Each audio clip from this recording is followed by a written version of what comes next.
Okay, so now I'll be discussing about the literature. The Philippine literature is a diverse and rich group of works that has evolved throughout the centuries. It has started with traditional folktales and legends made by the ancient Filipinos before Spanish colonization. Philippine literature is written in Spanish, English, or any indigenous Philippine languages. There have been proposals to revive all indigenous ethnic scripts also yet in the Philippines, where the ethnic scripts of the ethnic majority of students' population shall be taught in public and private schools. If the ethnic majority is Tagalog, then the script that will be taught is Baybayin. If the ethnic majority is Hanono Manian, then the script that will be taught is Hanano, and so on. As we can see in the picture, it is The Adventure of Pinocchio in 1883. Is a canonical piece of children's literature and one of the best-selling books ever published. It is one of the examples of a literature. Literature broadly is an any collection of written work, but it is also used more narrowly for writing specifically considered to be an art form, especially prose fiction, drama, and poetry. In recent centuries, the definition has expanded to include oral literature, much of which has been transcribed. Literature is a method of recording, preserving, and transmitting knowledge and entertainment and can also have a social, psychological, spiritual, or political role. Literature as an art form can also include works in various nonfiction genres such as biography, diaries, memoir, letters, and the essay. Within its broad definition, literature includes non-fictional books, articles, or other printed information on a particular subject. Etymologically, the term derives from the Latin word literatura, which means learning a writing grammar, originally which means writing form with letters. From litera, which means letter, in spite of this, the term has also been applied to spoken or sung text. Developments in print technology have allowed an ever-growing distribution and proliferation proliferation of written works, which now includes electronic literature. Literature is classified according to whether it is a poetry, prose, or drama, and such works are categorized according to historical period and their adherence to certain aesthetic features or genre. As we can see in the picture, it is a calligram by Gloomy Apollinaire. These are the types of poems in which the written words are arranged in such a way to produce a visual image. So this is another type of literature. There are many types of literature, but I'll give you the most and the earliest type of literature, which is the poetry. Poetry has traditionally been distinguished from prose by its greater use of the aesthetic qualities of language, including musical devices such as assonance, alliteration, rhyme, and by seeing it in lines and verses rather than paragraph, and more recently its use of other typographical elements. These distinctions is complicated by various hybrid forms such as sound poetry, concrete poetry, and prose poem, and more generally by the fact that the prose possesses rhyme. Abraham Lipsky refers to it as an open secret that prose is not distinguished from poetry by the lack of rhyme. Prior to the 19th century, poetry was commonly understood to be something set in metrical lines, any kind of subject consisting of rhyme or verses. Possibly as a result of Aristotle's influence in his Poetics, poetry has before the 19th century was usually less technical designation for verse than a normative category of fictive or rhetorical art. As a form of it may be predate with the earliest works being composed within and such sustained by an oral tradition, hence it constitutes the earliest example of literature. The use of the term literature here is a little problematic because of its origin and the Latin letter which means letter essentially writing alternatives such as oral forms and oral genres have been suggested, but the word literatura is widely used. So ang literature kay naa sad say lain nga term. nagamit such as oral forms and oral genres, but ang word literatures is widely used. Ang literature nga word ang mas gigamit and mas known. The earliest poetry is believed to have been recited or sung, employed as a way of remembering history, the genealogy, and the law. So ang earliest poetry is believed nga gi-recite or gikanta as a way of remembering sa history, genealogy, and the law. In Western Europe, prior to the 18th century, literature denoted old books and writing literature can be seen as returning to older, more exclusive notions, so that cultural studies, for instance, include, in addition of canonical works, popular and minority genres. The word is also used in reference to non-written works, to oral literature, and to the literature of preliterate culture. Let's proceed to the cinema and media. So the formative years of Philippine cinema starting from 1870s were a time of discovery of films as a new medium expressing artwork. Nationalism films become popular and movie themes consisting primarily of war and heroism and proved to be successful with the Philippine audience. The studio system produced frenetic activity in the Philippine film industry as many films are made annually. Several local talents started to gain recognition abroad. As the decade drew to a close, the studio system monopoly came under siege as a result of labor management concept. The 1970s and 1980s were considered turbulent years for the Philippine industry, bringing both positive and negative changes in the films in this period, with the more serious topics of following martial law era, the Philippine being one of the Asia's film industry producer remains undisputed in terms of highest level of theater admission in Asia. The 21st century saw the rebirth of the independent film, making through the use of digital technology and numbers of films have once again earned the nationwide recognition and prestige. Cinema and media studies include a dizzying array of subfields: film history, television studies, media studies, critical theory, visual arts, cultural studies, digital culture, game studies, popular culture, and the study of moving image, because the boundaries of the discipline are continually debated, and because technology is constantly changing, students and scholars find it difficult, if not impossible, to keep up with all the literature in their areas of expertise. Even familiar subjects such as a national cinema of the work of canonical filmmaker are becoming less familiar as new approaches as new research redefine the field. Meanwhile, a colossal amount of information, good and bad, important and useless, now clutters the internet. Oxford bibliographies in cinema and media studies have recruited many of the finest scholars in cinema and media to chart a path through the information thicket and toward a carefully organized, thoroughly peer-reviewed account of the most important books, articles, and websites. With frequent updates, Oxford bibliographies in cinema and media studies in essential resource for students, faculty, and researchers. Before diving headfirst into the different types of media, it's important to dip first your toes in the water and learn what media is. Media is a communication tool used to deliver information. The three types of media are commonly known as news media, social media, and wave media.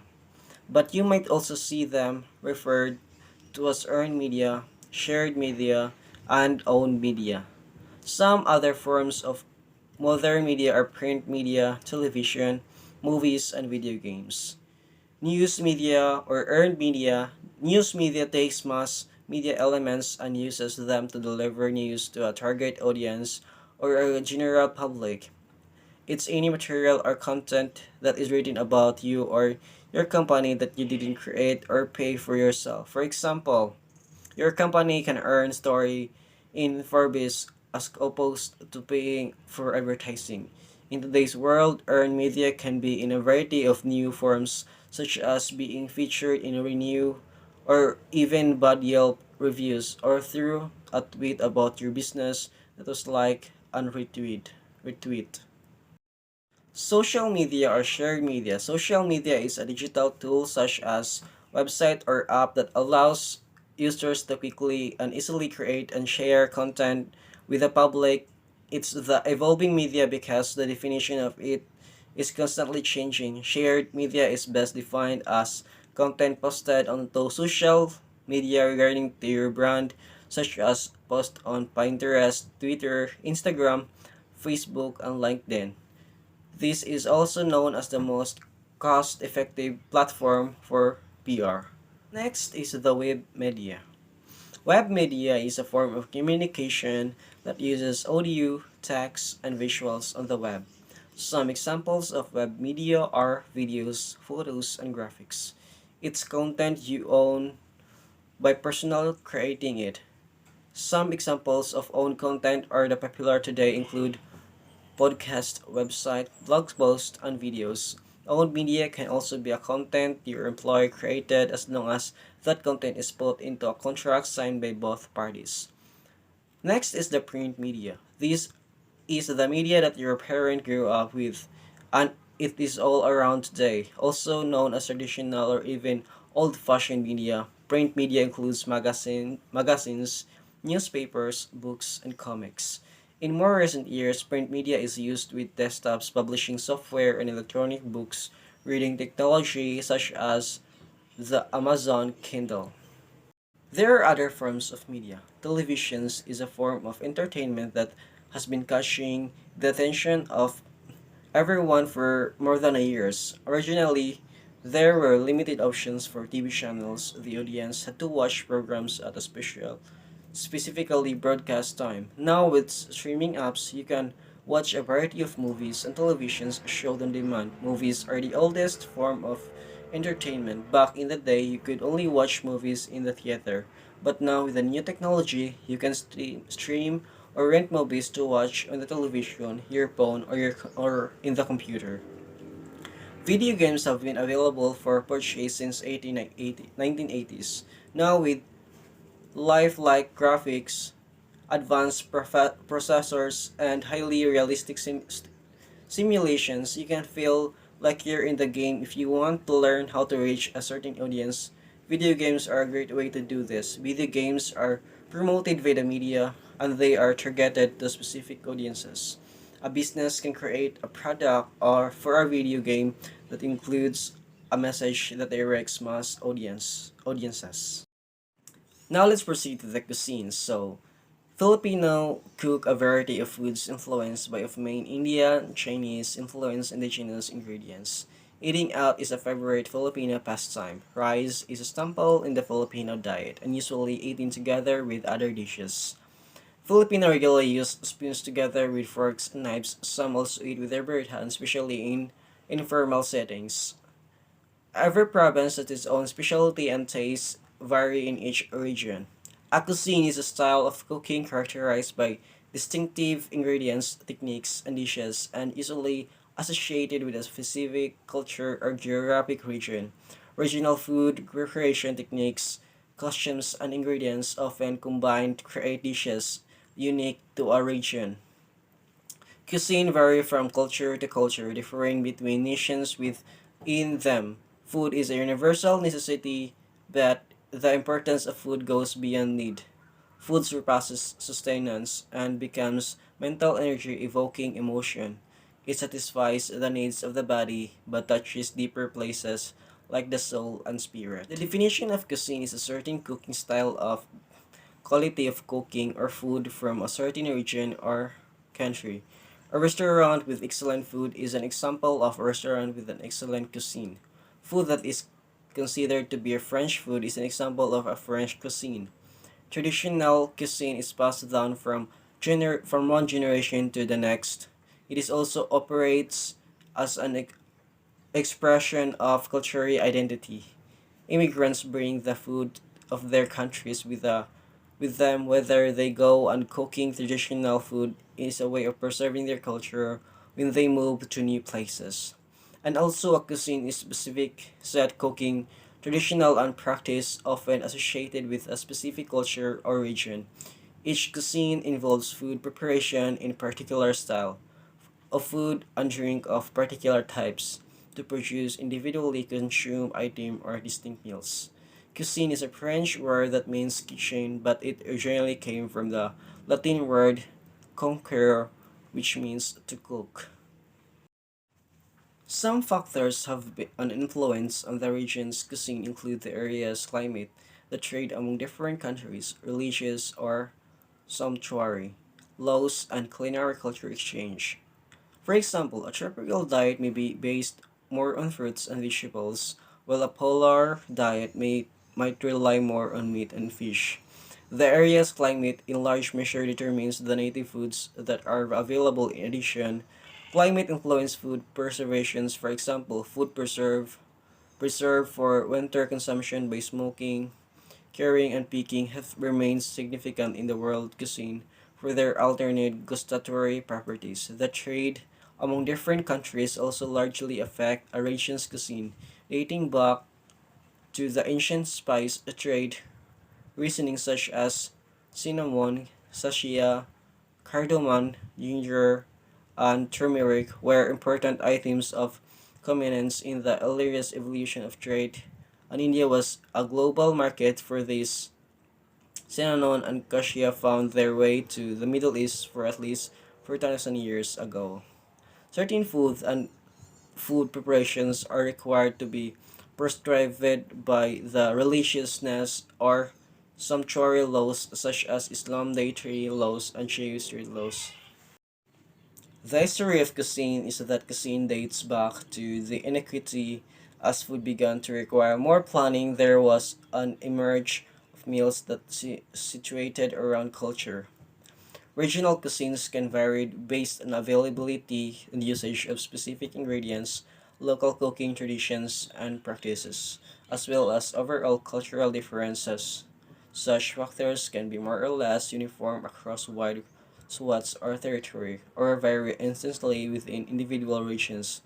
For example, in Central and North America, corn, maize, both fresh and dried, is a staple food and is used in many different ways. In Northern Europe, where rare and fats of animals' origin predominate, while in Southern Europe, olive oil is ubiquitous and rice is more prevalent.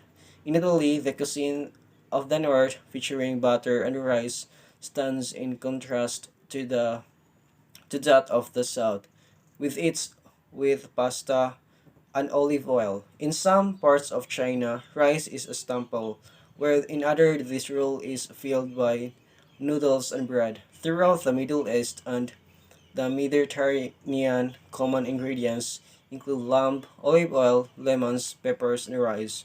The vegetarians practice in much of India has made pulses or carbs harvested solely for the dry seed, such as chicken, chickpeas, and lentils, as important as what on rice. From India to Indonesia, the extensive use of the spices is characteristic. Coconuts and seafoods are also used throughout the region, both as foodstuffs and as seasonings.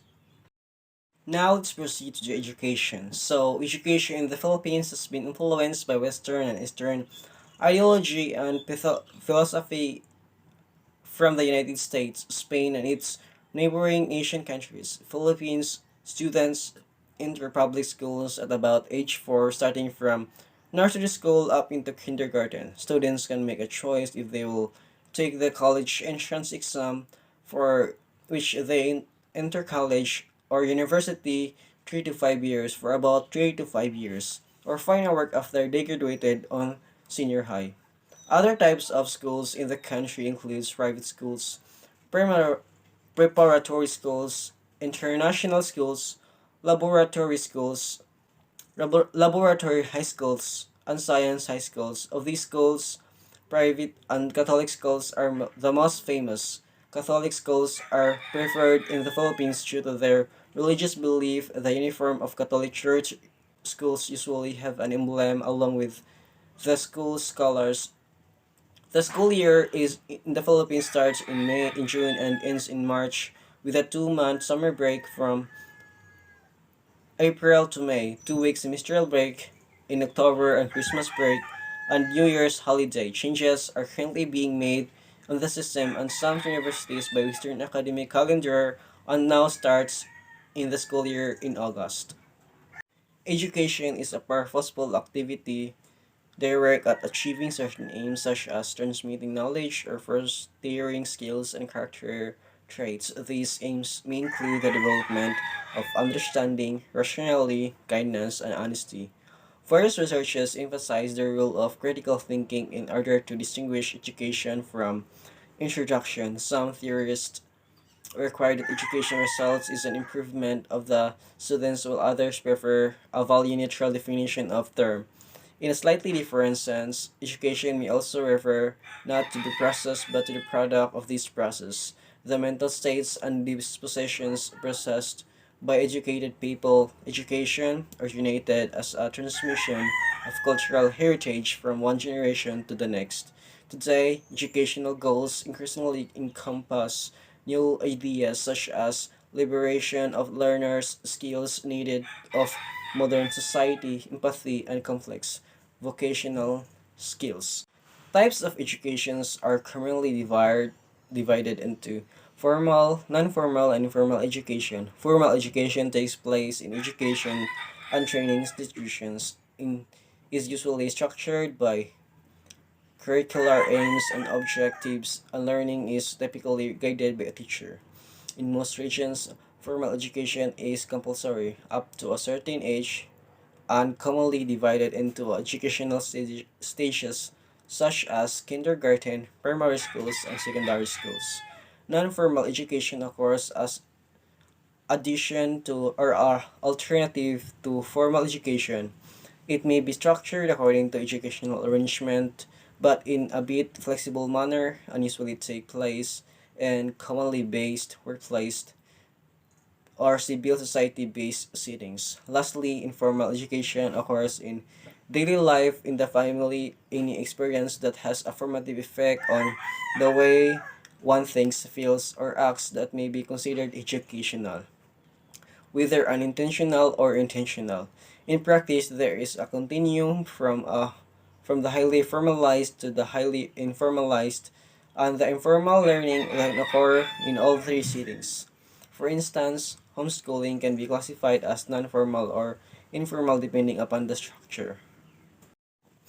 Regardless of setting, educational methods include teaching, training, storytelling, discussion, and direct research. The methodology of teaching is called pedagogy. Pedagogy, rather. Education is supported by a variety of different philosophies, theories, and empirical research agendas. There are movements for education reforms such as for improving quality and efficiency of education towards relevance in students' lives and efficient problem solving in modern or future society at large or on evidence based education methodologies. A right to education has been recognized by some governments and the United Nations. Global initiatives aim at achieving the Sustainable Development Goal, which promotes quality education for all. Education began in prehistory as adults trained the young in the knowledge and skills deemed necessary in their society. In the pre-literate societies, this was achieved orally and through imitations, storytelling, passed knowledge, values, and skills from one generation to the next. As culture began to extend their knowledge beyond skills that could be readily learned through limitations, formal education's development. Schools existed in Egypt at the time of the Middle Kingdom. The emphasis of is therefore shifting to teaching the skills of learning to picking up new knowledge quickly and in as agile as a way of as possible. Finnish schools have begun to move away from the regular subject focused curricula introducing instead developments like phenomenon based learning where students study concepts like climate change instead. There are also active educational interventions to implement programs and paths specific to non-traditional students. such as first generation students, education is also becoming a commodity no longer really reserved for children. Adults need it too. Some governmental bodies like the Finnish Innovation Funds Stira in Finland have proposed compulsory lifelong education. Studies found out that automation is likely to eliminate nearly half the jobs in development countries during roughly the next 2 decades. Automation is therefore considered to be a major factor in race between education and technology.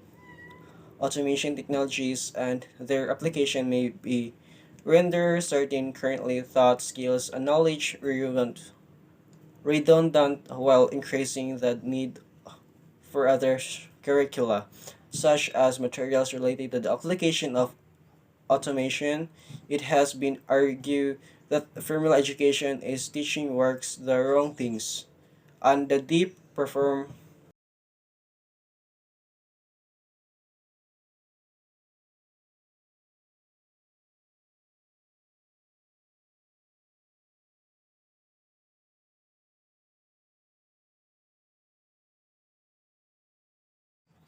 It has been argued that formal education is teaching workers the wrong things, and that deep reform is essential to facilitate the development of digital knowledge and technical skills as well as non-routine cognitive and non-cognitive or soft skills. And that the formal state organized education system, which is built on industrial revolution model and focuses on and memorization is losing relevance. Schools were found rarely to teach in forms of learning by doing, and many children above a certain age hate schools in terms of the materials on subject being taught, with much of it being waste of time that gets forgotten quickly and is useless in modern society. Moreover, the materials currently being taught may not be taught in a highly time-efficient manner, analyzing educational issue over time and using relevant forms of students' feedback and efficiency analysis were found to be important. Some research investigates how education can facilitate students' interest in topics and jobs that scientific research data economic players, financial makers, and other economic mechanisms are considered important to contemporary and future human civilization and status. Education is about learning skills and knowledge. It also means helping people to learn how to do things and support them to think about what they learn. It is also important for educators to teach ways to find use information. Education is an important tool which is very useful in everybody's life. Education is that what makes differentiates us from other living beings on earth. It makes man the smartest creature on earth. It empowers human and gets them ready for to face challenges of life efficiency. Education lessens the challenges you will face in life.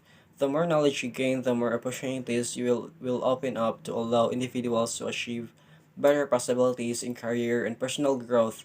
Education has played an important role in the career world of the 21st century. Education can also lead to more accurate health beliefs and knowledge, and thus better lifestyle choices, but also to better skills and greater self advocacy.